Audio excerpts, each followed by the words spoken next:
তীব্র গরমে শিক্ষা প্রতিষ্ঠান বন্ধ থাকলেও চলছে কোচিং সেন্টার। রাজধানী ফার্মগেট থেকে জানিয়েছেন সহকর্মী আবুল কালাম আজাদ।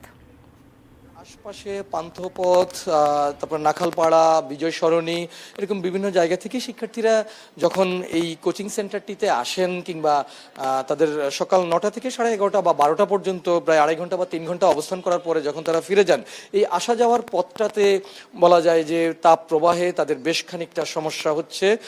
এটি তারা অস্বীকার করছেন না। আবার তারা এটিও বলছেন যে কোচিং সেন্টারটিতে গুলোতে বা ক্লাসে আসার পরে সেখানে তারা কিছুটা স্বস্তি পাচ্ছেন। তো সব মিলে আসলে কোচিং যখন শিক্ষা প্রতিষ্ঠানগুলো বন্ধ রয়েছে, সরকারি ঘোষণার পরেই সেরকম একটি প্রেক্ষাপটে অভিভাবকরা বলছেন যে শিক্ষার্থীদেরকে বাসায় আসলে কোনোভাবেই পরীক্ষা তারিখ ঘোষণা হওয়ার পরে তাদেরকে প্রপারলি ইউটিলাইজ করতে পারছেন না, অথবা পাঠদানে তাদের ব্যাঘাত ঘটছে।